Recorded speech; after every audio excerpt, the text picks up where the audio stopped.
Well, please turn with me then to the reading this evening, which is Matthew 16. Matthew 16, verses 13 to 20.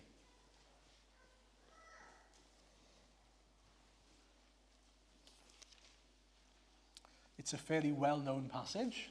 I'm sure most of you have heard it before.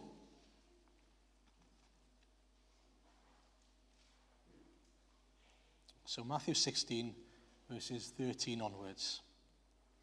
When Jesus came to the region of Caesarea Philippi, he asked his disciples, "Who do people say the Son of Man is?"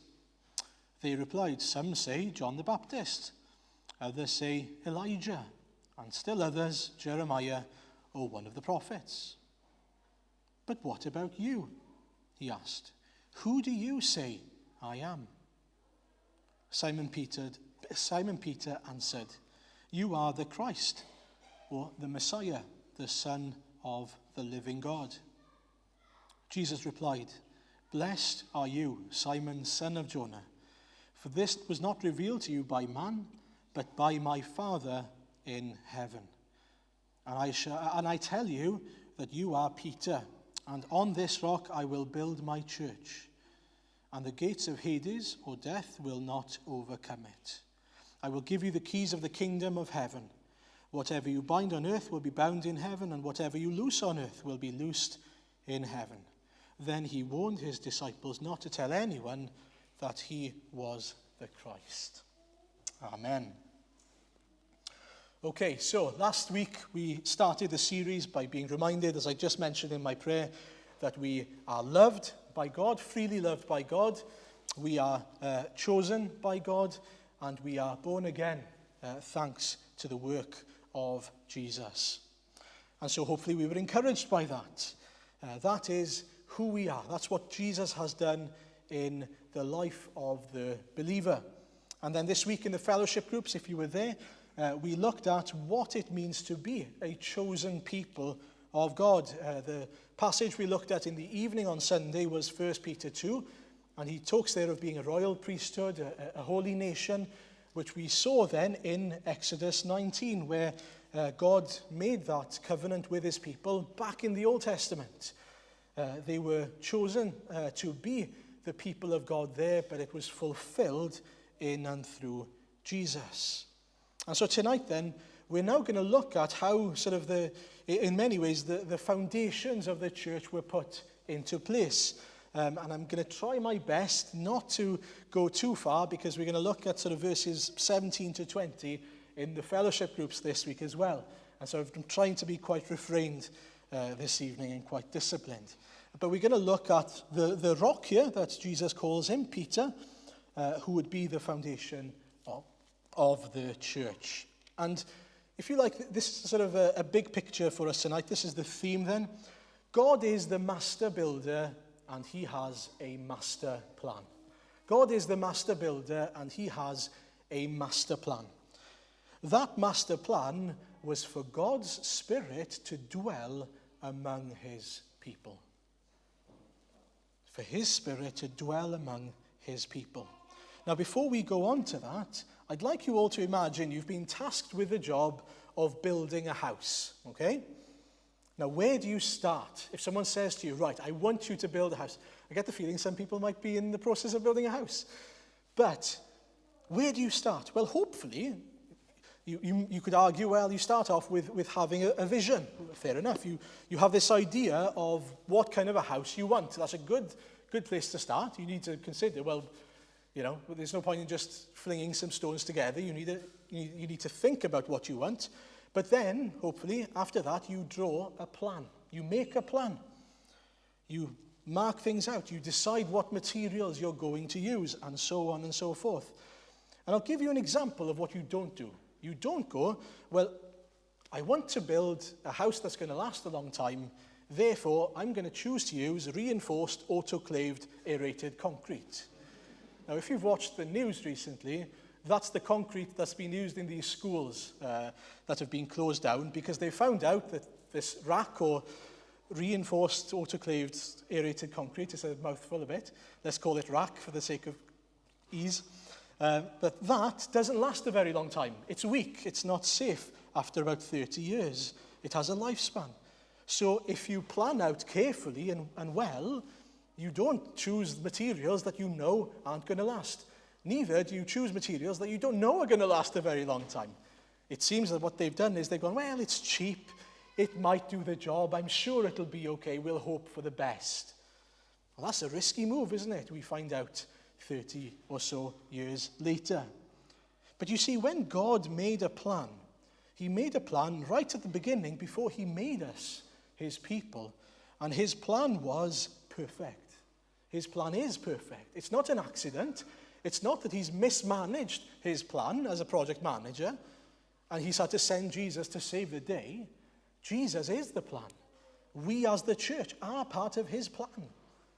His plan was always that he would have a redeemed people where his Spirit would dwell among us.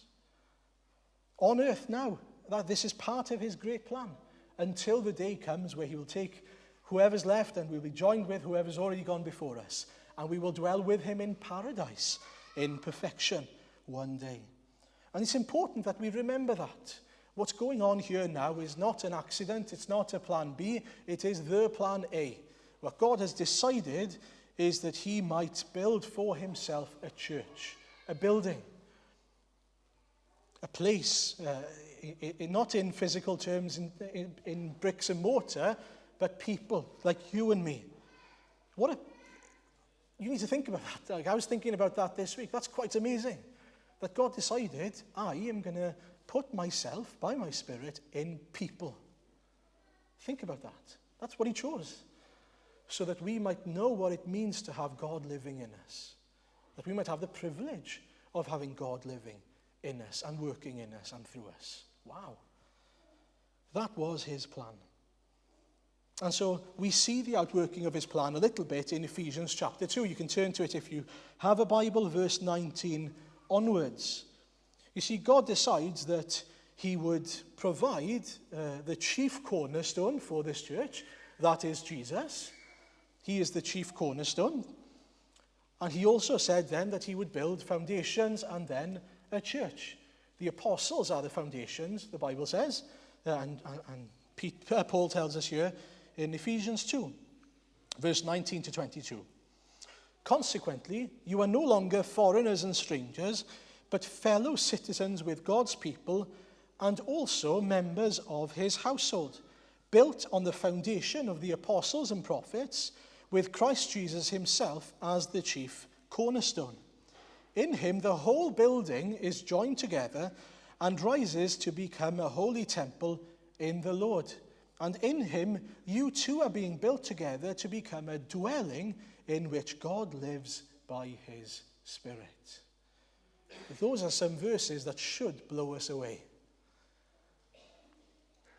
Now, I do appreciate that when it comes to foundations and cornerstones and so on in the Bible, it can be a bit confusing because it wasn't that long ago that I was saying, well, Jesus is the foundation, Jesus is the rock that we should build our lives upon, as we saw in the Sermon on the Mount. And that's also very true.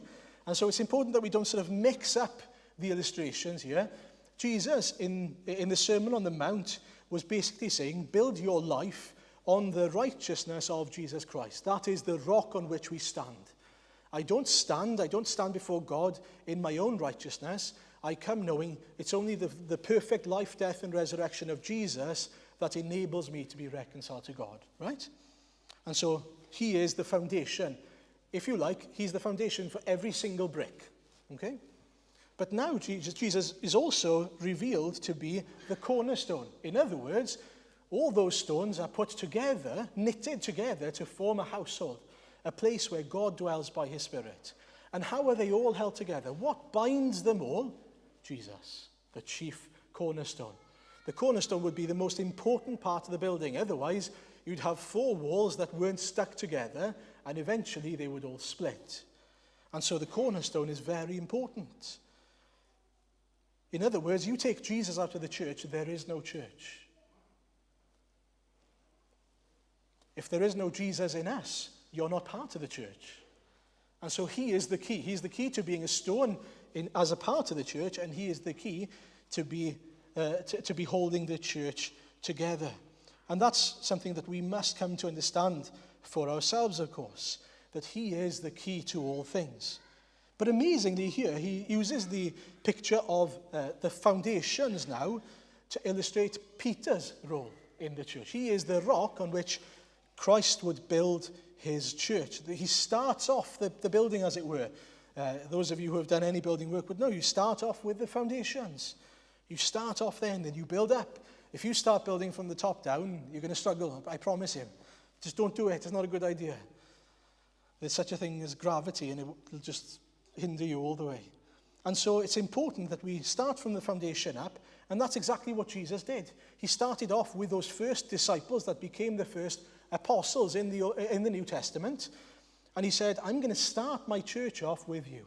You are going to be forming the foundation of the church, and through your teaching, through your example, through your building of the church, we will establish a church, and it'll grow from there. What a privilege to be Peter, the foundation of the church, to be an apostle, to do these things, to be such an important part of the church.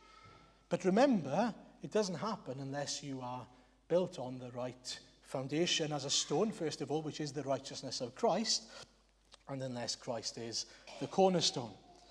And so where does Peter fit in as the foundation, or the apostles, you would argue, as the foundation? Well, he comes to be a part of the foundation because of the passage we read, because he came to understand who Jesus is. Because if you look at verses 13 to 16 in Matthew 16, he comes to understand and to believe that Jesus is the Messiah. That's the key. If you want to be a part of the household of God, you have to come to understand who Jesus is. And not only that, you've got to bow the knee to him. You've got to follow him. The first thing we hear here is that there are other people who say many things about Jesus. And Jesus would basically say, well, regardless of what they think, what do you think, Peter? Who do you think I am? And what does he say? Well, you are the Messiah, the Son of the living God. That's the declaration Peter makes. And you see, unless Peter believes and comes to understand who Jesus is and trust in him as his Messiah and as Lord, he's useless. He can't be a part of the church. He can't be used by God to have God's Spirit dwelling in him. That's the defining factor. We heard a bit last week. 1 Peter 2, verse 10. Once you had not received mercy, now you have received mercy. You have come to the living stone. If you read 1 Peter 2, verse 4 and 5, I'll read them to you. As you come to him, the living stone, rejected by humans, but chosen by God and precious to him, you also, like living stones, are being built into a spiritual house, to be a holy priesthood, offering spiritual sacrifices acceptable to God through Jesus Christ. Do you see the link there? He is the living stone, and we come to the living stone to be made like living stones. If you start building a wall and you just chuck in whatever you think is okay, so if you let's do it a 50-50 mix of stone and wood. Disaster. And I'll tell you why. Because wood expands and contracts. It goes small and it gets bigger as it gets wet in particular, and warm and cold. And what you'll find is you'll have multiple holes in your walls, and it won't be a very solid house. It doesn't mix, it doesn't bond. Well, to be bound to Jesus, to be a part where God can blend his church together and bind his church together, you must be a living stone. That is the key factor. And so I've got to ask the question, have you come to Jesus? Now, Peter gets to understand how that's come about, and we get to come to understand how he's come to this realization. Is it because Peter's a genius? Is it because Peter's so clever that he sees what other people don't see? Because we read, don't we? It's interesting. He says that other people have loads of ideas about who Jesus is. Some say John the Baptist, others say Elijah, others say Jeremiah, one of the prophets. But he gets it right. Now, what does Jesus say? Blessed are you, Peter, because you're cleverer than everyone else and you've really figured it out. No. This is what Jesus says. Blessed are you, Simon, son of Jonah, for this was not revealed to you by flesh and blood, but by my Father in heaven. This is so key. The only way someone's going to come to a realization and an understanding of who Jesus is if God the Father reveals it to him or them by his Spirit. And so, what's the key for us? Well, we seek the Father and we ask, by your Spirit, please reveal your Son. Please reveal the nature of your Son as the Messiah to those who don't see it. Lord, they're blind. Lord, they think he's some prophet, they think he's a good man, or they think he's an absolute joke. It doesn't matter. What we do know is the only way that's going to change is if you open their eyes. And so we have to start there. And we ask the Lord to reveal himself, to make it known. It's important because we need to be reminded ourselves.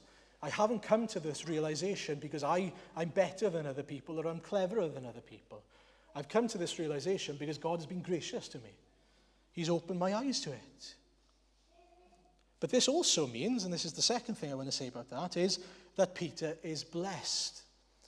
I don't know if it strikes you, but it struck me anew this time when I was preparing. You can almost hear the joy in Jesus' voice. Blessed are you, Simon, son of Jonah, because it's been revealed to you. Jesus is overjoyed because Peter has come to see, because the Father has revealed it to him. There's a sense in which there's so much rejoicing, there's joy here, because he's come to see that Jesus is who he said he was. He doesn't understand it in fullness.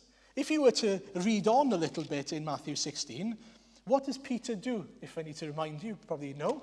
He starts rebuking Jesus when Jesus tells him, I'm going to die soon. He thinks he knows better than Jesus, so he doesn't fully understand who Jesus is, but he understands enough. And he trusts and he believes enough. He understands that Jesus is the Son of God. He says that, the Son of the living God. And he understands that he is the promised Savior of God's people. And that's where he has to begin. He doesn't understand it fully yet until after the resurrection. But he understood enough and he was blessed because of it. He was blessed because God was gracious in showing him this is the incarnate God himself, God-man, who has come to be among his people and to save them.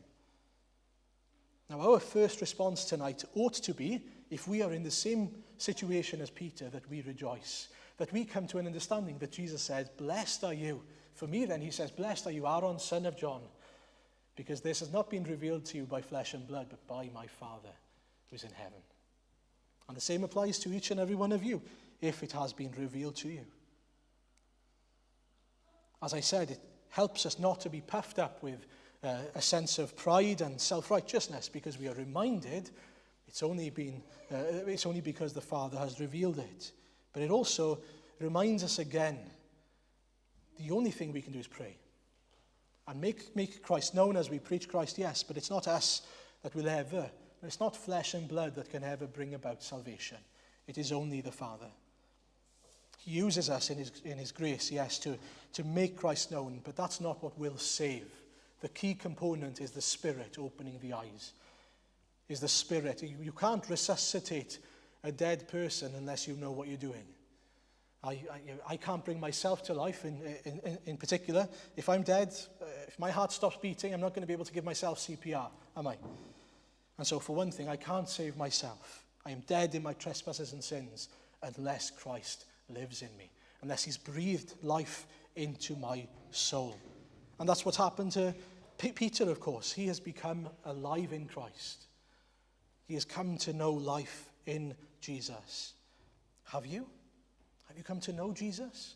Are you alive spiritually this evening? If you're not a believer, if you're not alive spiritually, then you're dead, of course, in your sins. And that means that you face the consequences of your sins, which is destruction, hell, judgment at the last day. It's very serious. It is the most serious consequence to anything you'll ever do. And so it's not something to take lightly and to tread lightly. We should tread lightly when it comes to the gospel. We should be aware of the condition of our souls. The best thing that for each and every one of us this evening is that we consider where we stand before the Lord. Now, it's not my aim at all to have you questioning where you stand before the Lord. Because if you are alive in Christ, you have fellowship with Christ, and you will know where you stand before the Lord. However, if you don't know the Lord, pray. Ask him to come into your heart. Ask him to be your Savior. Or, if you feel he hasn't revealed his glory to you yet, you can even pray, Lord, reveal yourself to me. Make yourself known to me. Now, I want to finish tonight by looking at Peter as the foundation to the church. I don't know if you've ever thought this, but I was thinking as I was preparing, why Peter of all people? Have you ever thought of that? Why would he choose Peter to be the rock on which he would build his church? Because when I look at Peter's life, I see quite a lot of things that I would think would disqualify him from being a good candidate to be an apostle and a foundation of the church. He's impatient. He struggles to control himself. He did cut off someone's ear, if you don't remember. He's always wanting to be the first in line. He's often trying to impress Jesus. He denied Jesus 3 times. That's quite a big one. Is he really the most dependable candidate? Is he really the best candidate for the job of apostle? To be the one that would be the beginnings of his church? I can imagine people at the time thinking, hang on, so you've got these 12 apostles, and they're not that impressive, are they? Then, I'll give the church maybe a year, because, it's not going to last. And yet here we are, 2023, and Christ has built his church. So why? Why Peter? Well, in many ways, it's a case of why not Peter? But actually, he chose Peter because, hopefully and rightfully, as we look at ourselves even, as he's chosen us, he doesn't choose people because they're the best candidates for the job from earthly perspectives. He chooses people to be a part of his church and to build his church with because of what he is able to do in them and through them, not because of what they have to offer. It's in order for him to make his power and glory known in weak and foolish people of this world. And that's exactly what Paul says in 1 Corinthians chapter 1, verses 26 onwards. It almost leaves people, when they look at the church, going, the only explanation to what's going on here is that the God they believe in is true, is real, and at work. Because it can't be them. Because we know them, and they're not capable of what they're doing here. I hope that makes sense to you. And so in 1 Corinthians chapter 1, verse 26, it says, brothers and sisters, think of what you were when you were called. Not many of you were wise by human standards, not many were influential, not many were of noble birth. But God chose the foolish things of the world to shame the wise. God chose the weak things of the world to shame the strong. God chose the lowly things of this world and the despised things and the things that are not to nullify the things that are, so that no one may boast before him. It is because of him that you are in Christ Jesus, who has become for us wisdom from God. That is our righteousness, holiness, and redemption. Therefore, as it is written, let the one who boasts, boast in the Lord. What does that tell us? Well, God he chooses people and uses people that are weak, foolish, and unwise by the standards of this world so that his power and his glory is revealed in and through them. The best thing that we can realize is I'm weak, I'm foolish, and I'm not impressive. Because then we rely fully on the Lord himself to make his power known in and through us. The great thing about the gospel is that the pressure is not on us. It's not on me to try and be influential in this world. I don't have to try and be impressive. All I need to do is rely on God to do the work. Seek his spirit. Make his gospel and his glory known. We have the most impressive Savior. My job is to point to him, not to try and seem impressive myself. Now, we might look at Peter, as I said, and go, why Peter? Why him? Well, because in his wisdom, God chose to make his glory known in and through him. And in the next few weeks, we'll see a bit more of this, and we'll see the change in Peter. But Acts 4 in particular, I want to mention just a couple of verses in Acts 4, where Peter heals a man, first of all, and then he's brought before this council of officials because he's healing and he's preaching the gospel to people. And he says, verse 12 of Acts 4, if you remember, there's salvation in no other person than Jesus. So there's no other name by which we must be saved. This is now the response to what he's just preached to the church, to the officials, right? Acts 4, verse 13. When they saw the courage of Peter and John and realized that they were unschooled, ordinary men, they were astonished, and they took note that these men had been with Jesus. But since they could see the man who had been healed standing there with them, there was nothing they could say. Isn't that interesting? They were astonished. Why? Because there's these unschooled, ordinary men. But it was so obvious that this Jesus they were speaking of was real. And not only that, they couldn't say anything about what had gone on. They had no explanation to the work that God had done through his people there, Peter and John. Since they could see the man who had been healed standing there with them, there was nothing they could say. What's happening here? Well, it's not about God's people, it's about what God does through his people. God's people are being used in such a way where the only thing these people can try and do, and this is what they try and do here, is they try and shut them up. They try and close it down. That's what happens at the second part of Acts chapter 4. They try and stop him from talking about Jesus. There's nothing they can say to explain the situation. There's nothing they can do to stop him. And in fact, they don't stop him. He keeps on preaching the gospel. And he tells them, I'm going to keep on preaching the gospel. All I have is Jesus to preach, he basically says. But isn't it amazing? Isn't that what we pray for as a church? That people will look at us and they'll hear our preaching. That's important. But they'll be left knowing these people are normal people, but it's so clear that the God they speak of is real. That they've been with the Jesus they speak of. That they know the Jesus they speak of. And that God is doing a work in them, and it's impossible for us to explain it. That's what we pray. Pray that the Lord might use us in such a way as that. And then what happens through that is that people like Peter and people like us, we are sanctified. As we are obedient, as we preach the gospel, as we see the Lord working in us and through us, he also works in us personally. And so we start growing in love and in fruit of the Spirit and in gifting in so many different ways. And all of a sudden people are looking at us and seeing the change in us, just like they were seeing a change in Peter. And they weren't able to give an explanation other than, well, it must be this Jesus that he's been spending time with. And so God is the master builder, and he has a master plan. His master plan is this: to take those rack blocks, to take the rack building material, but to make it dense, to make it great, to make it strong, to take the weak and foolish things of this world, but not to leave them as weak, foolish things of the world, but to give them his Spirit, so that by his Spirit we can be made strong. We can do things that we couldn't do in our own power. Because with Christ in us by his Spirit, we can say no to Satan.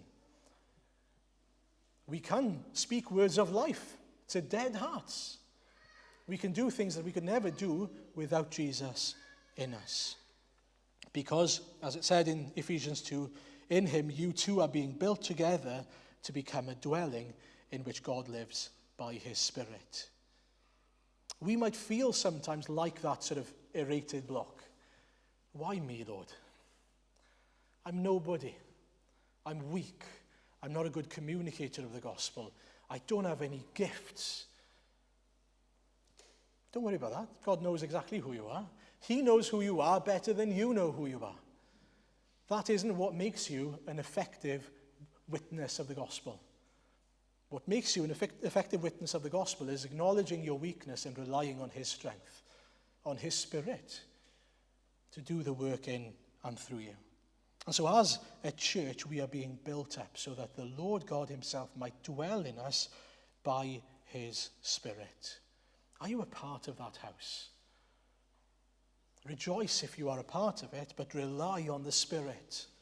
Rely on the Holy Spirit to empower us, to work in us and through us, so that we might see his power being made known in weakness. Paul said, didn't he, that he rejoices in his weakness so that God's power may rest in him. God's grace is sufficient for him because his power is made perfect in weakness. Well, the same applies to us then. Pray that we might rest in him, that his power may be made known in us and through us, for his glory and his alone. Amen.